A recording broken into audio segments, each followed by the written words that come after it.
नमस्ते। क्या आप जानते हैं कि विभिन्न रोगों का विभिन्न पद्धतियों से उपचार किया जाता है? अब यहाँ समझना यह है कि रोग क्या है और उनका उपचार क्या है। सकारात्मक ऊर्जा की कमी अथवा ऊर्जा का असंतुलन ही रोग है, या फिर अप्राकृतिक रूप से वैसा हो जाना जैसा नहीं होना चाहिए था, रोग है। उपचार अर्थात वापस से वैसा हो जाना जैसे पहले था, या जैसा होना चाहिए, या जैसा प्राकृतिक रूप से हमें होना चाहिए, वही उसका उपचार है।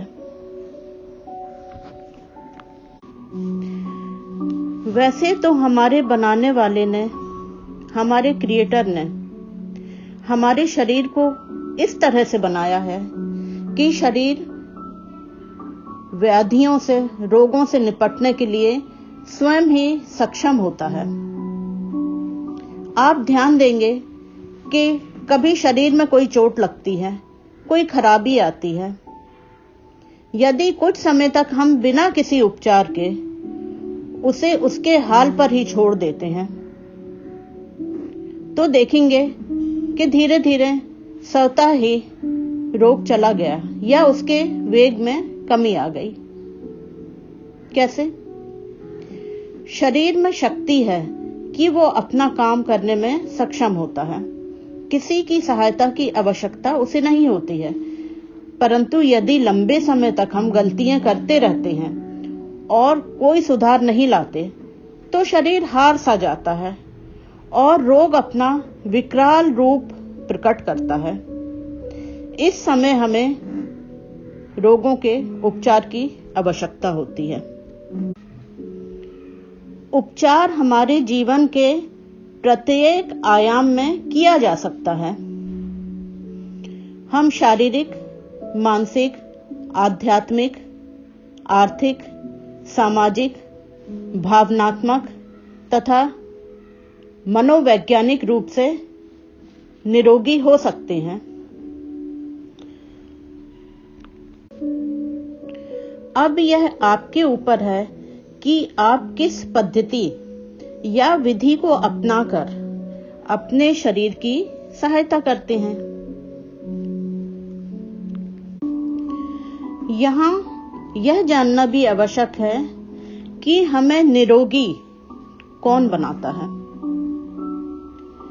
वे व्यक्ति जो सक्षम होते हैं, भली प्रकार से सीखे होते हैं, वे हमें निरोगी कर पाते हैं। बहुत सारे लोग स्किल्ड या कुशल होते हैं, कैपेबल होते हैं, जो विभिन्न रोगों का कुशलता पूर्वक उपचार कर पाते हैं। विभिन्न पद्धतियों के द्वारा ये पद्धतियां पुराने समय में या आज के नए समाज में प्रचलित हैं। आज यहाँ हम कुछ प्रचलित रोगों के उपचार के विषय में बात करने जा रहे हैं। पद्धति का चयन करने से पहले हमें यहाँ यह ध्यान रखना होगा कि आपके नकारात्मक विचार यदि हैं और आप स्वयं को लाचार या असहाय समझते हैं, तो कोई भी पद्धति, कोई भी उपचार आपकी सहायता नहीं कर पाएगी। दूसरा, इस बात का ध्यान देना है कि जो भी उपचार पद्धति का आप चयन करने जा रहे हैं, उस पर आपको विश्वास होना चाहिए। सब कह रहे हैं इसलिए मैं उपचार करवा रहा हूं या करवा रही हूं, तो ऐसा करने से कोई भी लाभ नहीं मिलेगा। समझे ना आप? कहने का आशय यह है कि स्वस्थ दिमाग में ही स्वस्थ शरीर होता है। और उसी प्रकार शरीर को स्वस्थ रखने के लिए दिमाग का स्वस्थ होना अति आवश्यक है। यहाँ हम कुछ प्रचलित पद्धतियों के विषय में बात करेंगे। तो पहली पद्धति है एलोपैथिक ट्रीटमेंट। सबसे प्रचलित पद्धति है आज के समय में। इसे विषम पद्धति या डॉक्टरी चिकित्सा के नाम से भी जाना जाता है। इस पद्धति में रोग को, बीमारी को शरीर में एक आक्रमण के रूप में देखा जाता है, अटैक। जिस प्रकार आक्रमणकारी को युद्ध करके भगाया जाता है, उसी प्रकार इस पद्धति की दवाएं एक योद्धा की तरह काम करती हैं। यह सच है कि इस पद्धति से जो इलाज होता है वह सबसे अधिक तेज गति से होता है। कई बार तो दवा की एक खुराक ही रोगी की तकलीफ को आधा कर देती है। इसमें प्रचलित शल्य चिकित्सा तथा पेन किलर्स बहुत ही आश्चर्यजनक परिणाम देते हैं।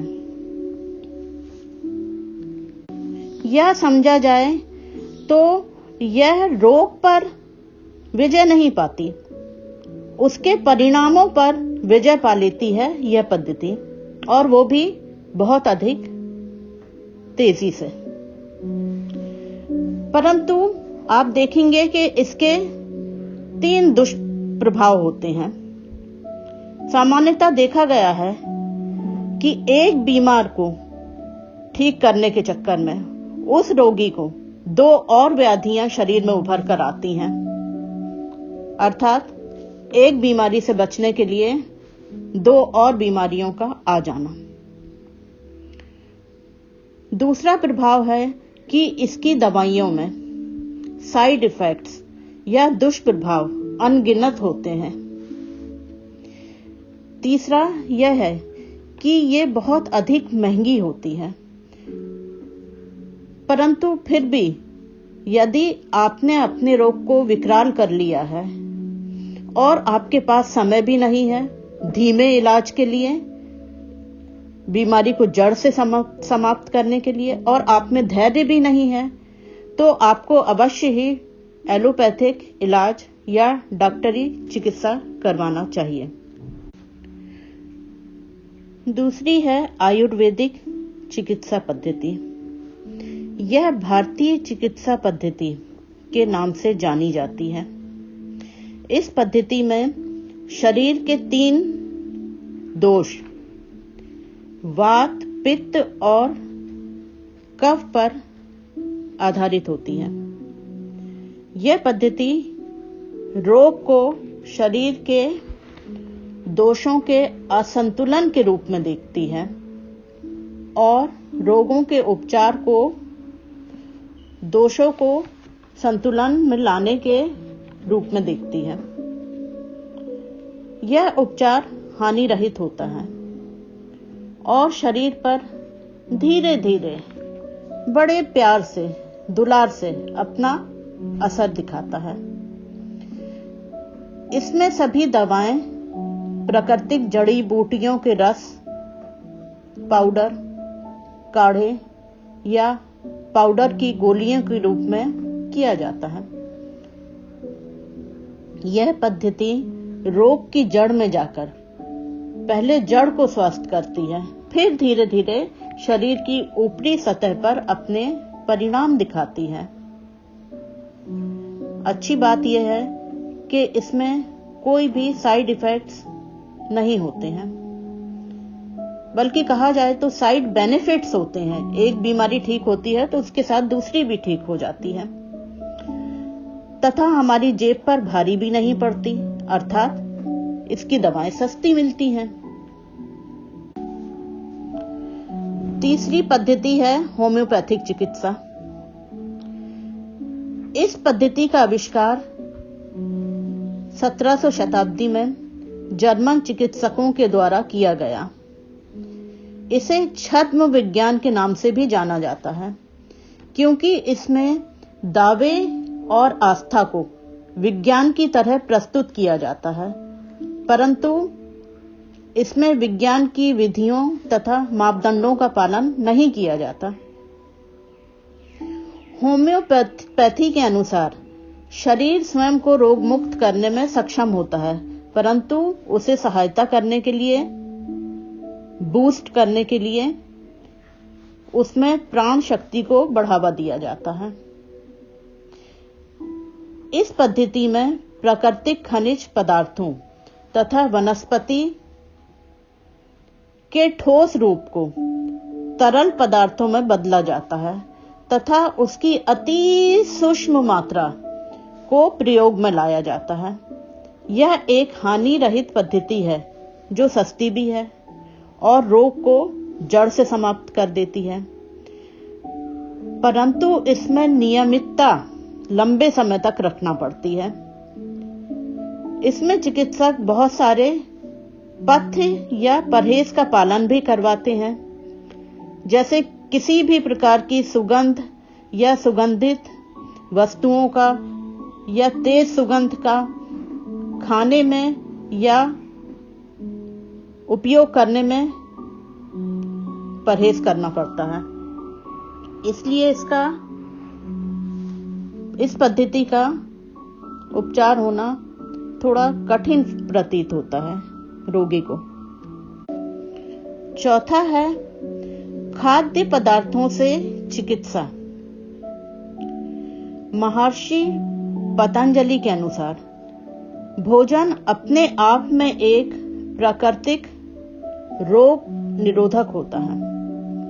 हमारी प्रकृति में वे सभी खाद्य पदार्थ, फूल, पत्ते व पौधे उपलब्ध हैं जो मानव शरीर के किसी भी रोग का इलाज कर सकते हैं।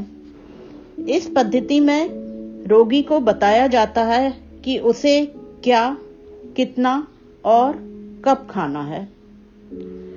अधिक आवश्यक यहाँ यह जानना होता है कि क्या नहीं खाना है।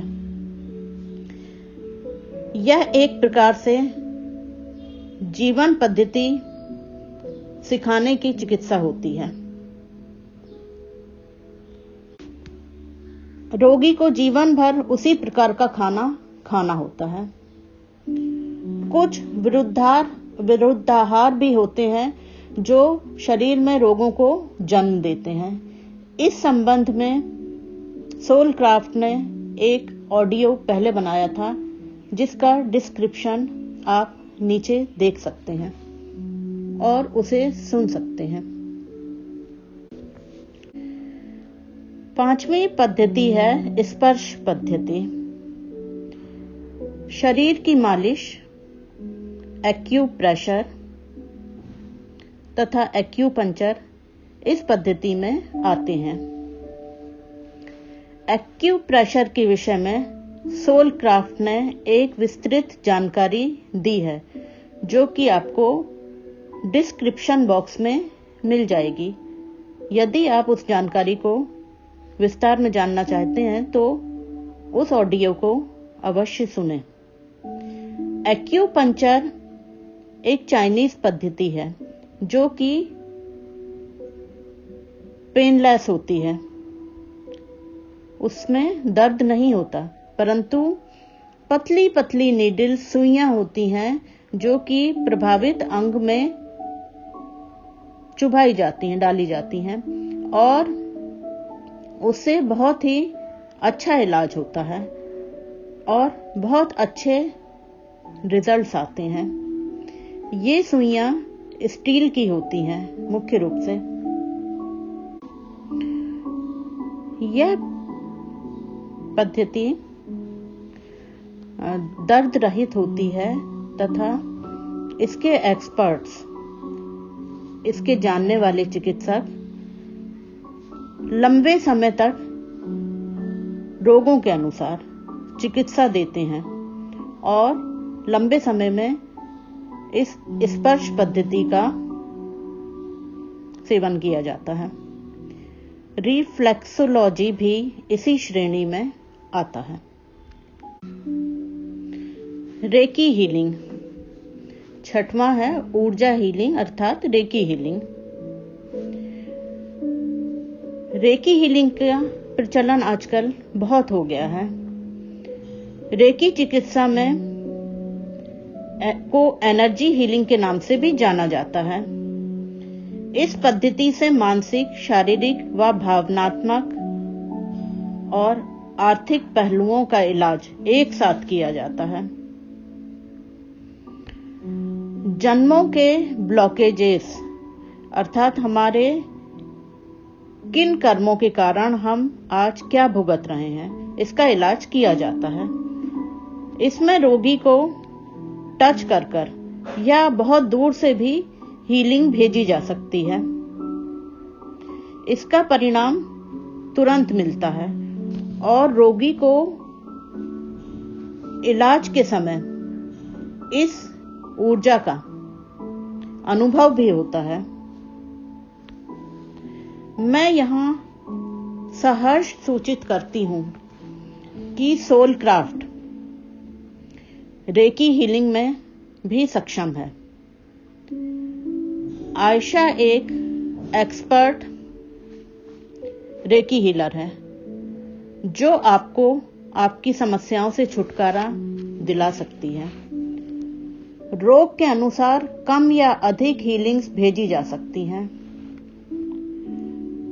रेकी हीलिंग में डिस्टेंस हीलिंग भी दी जाती है। इस महामारी के समय डिस्टेंस हीलिंग एक बहुत अच्छा विकल्प है जो कि सोल क्राफ्ट करवाता है। रेकी हीलिंग से शरीर के 7 चक्रों की हीलिंग भी बहुत ही सरल पद्धति के द्वारा की जा सकती है तथा डिस्टेंस हीलिंग भी होती है। योगा या व्यायाम के द्वारा चिकित्सा। योगा के विभिन्न पोजेस आपकी विभिन्न समस्याओं को दूर करने में आपकी सहायता करते हैं। प्राणायाम, ध्यान व योगा एक साथ किया जाता है। इससे शरीर को इतना अधिक फायदा होता है, लाभ होता है, जो कि आपके शरीर के लिए अमृत के समान है। एक चाइनीज पद्धति होती है ताइची, जिसमें धीमी गति से नृत्य की तरह पोजेस बनाए जाते हैं। वो भी आश्चर्यजनक परिणाम देते हैं। डायनामिक मेडिटेशन इसी श्रृंखला में आता है। ये तो मुख्य पद्धतियां थीं, पर कुछ अन्य पद्धतियां हैं जो हम संक्षेप में समझेंगे। क्रिस्टल हीलिंग्स अर्थात रंगीन पत्थरों से रोगों से मुक्त होना। यह एक हानि रहित पद्धति है जो कुशल जानकार गुरुओं की सहायता से ली जाती है। इसमें रंगीन पत्थरों व नगों के द्वारा विभिन्न समस्याओं का निदान किया जाता है। मुख्य नग हीरा, पन्ना, रूबी, ओपल, नीलम, फिरोजा, एमेथिस्ट आदि हैं। अपनी उपयुक्तता या सूटेबिलिटी के अनुसार शरीर के अंगों पर नग या पत्थर रखे जाते हैं और इलाज किया जाता है, या फिर शरीर पर आभूषणों के रूप में धारण किया जाता है। दूसरी पद्धति है अरोमा थेरेपी, खुशबुओं से, सुगंधों से इलाज। अरोमा थेरेपिस्ट जो होते हैं वे प्राकृतिक धातुओं व पेड़ पौधों, फूलों से सुगंध को संग्रहित करते हैं। उदाहरण के लिए चंदन, लेमन, पेपरमिंट, रोज, विभिन्न प्रकार की वस्तुओं से उन्हें शरीर पर लगाकर, उनको पानी में डालकर अथवा जलाकर, डिफ्यूजर में डालकर सुगंध से रोगों का इलाज किया जाता है। यह भी एक बहुत ही सफल पद्धति है।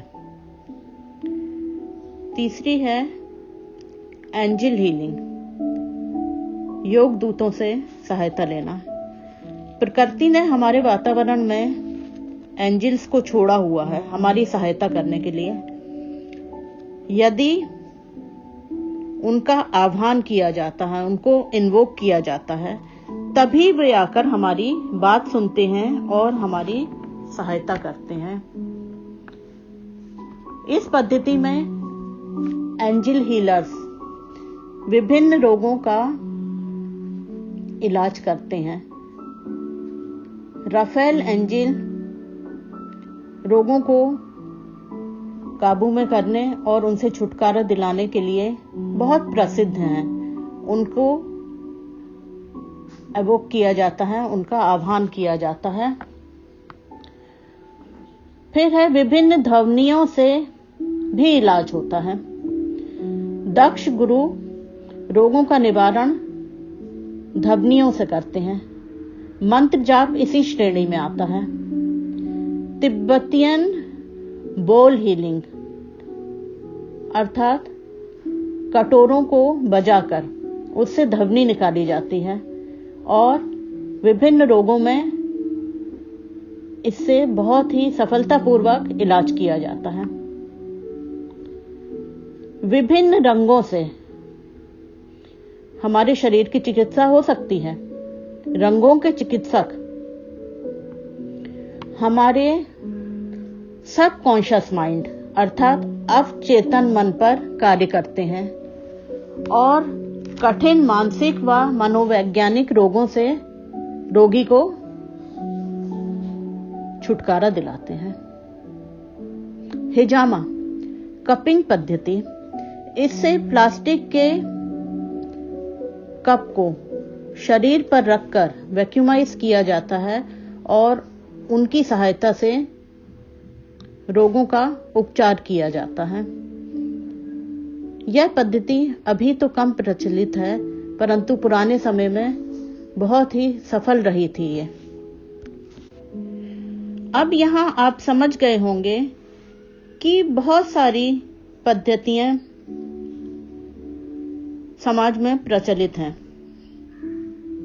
परंतु यहां यह समझना आवश्यक है कि जिस भी पद्धति को आप पूर्ण विश्वास के साथ अपनाते हैं वही प्रयोग में लाएं। कारण वही है, मस्तिष्क का सहर्ष स्वीकारना ही शरीर को रोगों से निदान दिलाता है।